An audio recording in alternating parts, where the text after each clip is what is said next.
Good morning students. आज हम कक्षा छठी का टॉपिक करेंगे महत्तम समापवर्तक, जिसको हम HCF ही बोलते हैं, हाईएस्ट कॉमन फैक्टर। सबसे पहले हम बात करेंगे कि महत्तम समापवर्तक होता क्या है। जैसा कि नाम से स्पष्ट है, महत्तम मतलब होता है सबसे बड़ा, बड़ी से बड़ी संख्या, सम बराबर अपवर्तक टुकड़ा, यानी ऐसा कोई गुणनखंड जो दो या दो से अधिक दी गई संख्याओं में सबसे बड़ा अपवर्तक हो, सबसे बड़ी संख्या हो जो उनको पूरा पूरा काटती हो। यदि हम इसको परिभाषा में बांधें या शब्दों में बांधें तो आप कह सकते हैं कि दो या दो से अधिक दी हुई संख्याओं के सारा गुणनखंडों में से, सारा गुणनखंडों की बात हमने की है, सबसे बड़ा सारा गुणनखंड इन दी हुई संख्याओं का महत्तम समापवर्तक कहलाता है।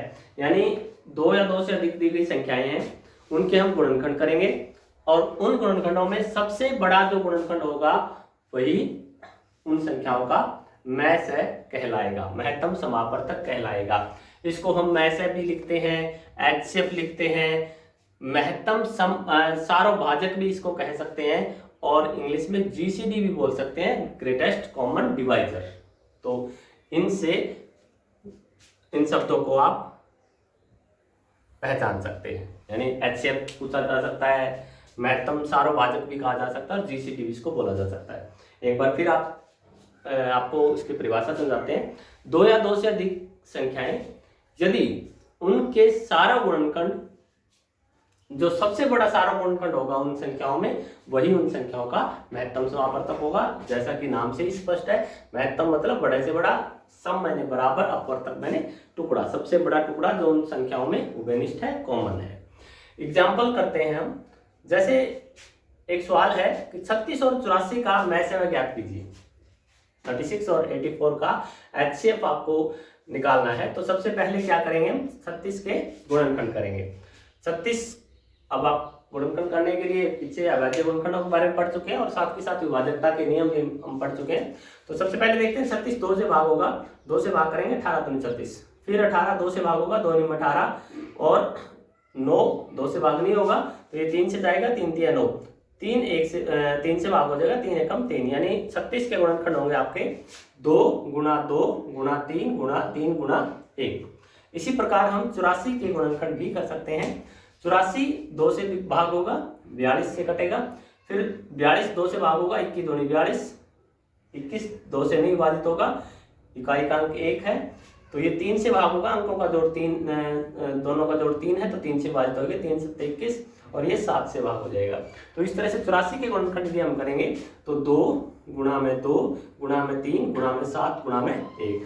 तो 36 और 84 दोनों संख्याओं के हमने गुणनखंड कर लिए। अब इन संख्याओं के सारा गुणनखंड देखेंगे।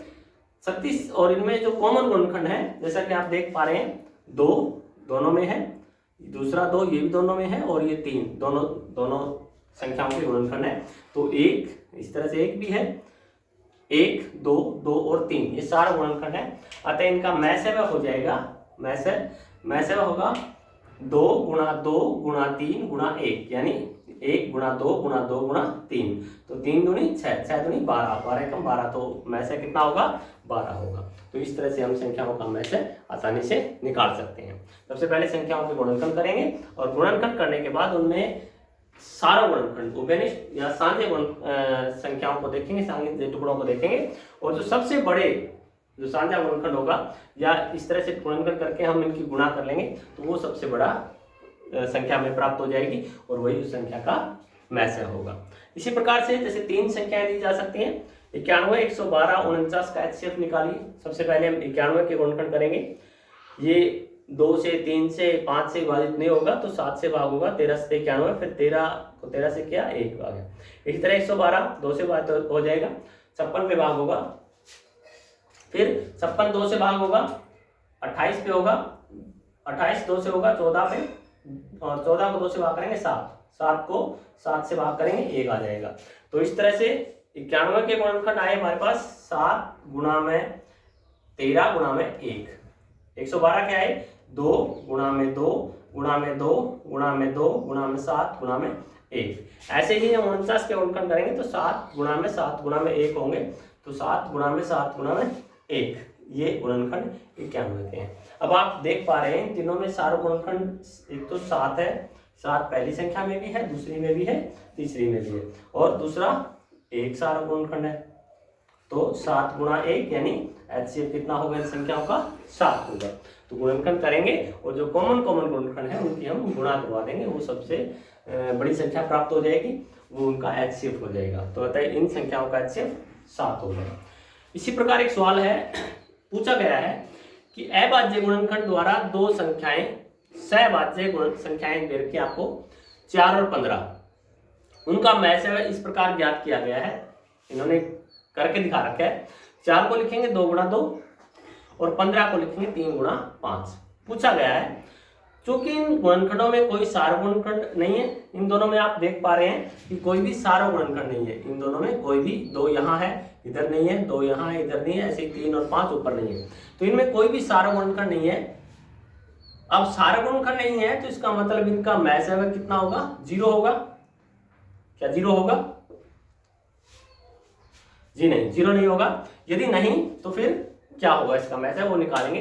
तो इनका मैसेज कितना होगा? जैसे 4 के गुणनखंड में करूंगा 2 गुणा 2 गुणा 1, 15 के करेंगे 3 गुणा 5 गुणा 1, तो यहां से हम सार्वगुणनखंड जो लेंगे वो 1 लेंगे, 0 नहीं होगा, बल्कि उनका मैसेज 1 होगा। अतः इन संख्याओं का मैसेज 1 होगा। जहां भी जो कोई दो सहभाज्य संख्याएं हैं, यदि उनका हमें सार्वगुणनखंड ज्ञात करना है, उनका मैसेज ज्ञात करना है, तो उनका मैसेज 1 होगा। एक सवाल भी पूछा गया है ऐसे, लगातार 2 विषम संख्याओं का मैसेज क्या होगा? लगातार 2 सम संख्याओं का मैसेज क्या होगा? तो इनको आप आसानी से समझ सकते हैं, एग्जाम्पल लेके कर सकते हैं। 2 विषम संख्याओं का मैसेज 1 आएगा और 2 लगातार सम संख्याओं का 2 आएगा। तो इस तरह से हम एक्सरसाइज 3.6 कंप्लीट कर सकते हैं। फिर भी कोई दिक्कत आती है तो आप हमसे शेयर कर सकते हैं। Thank you very much.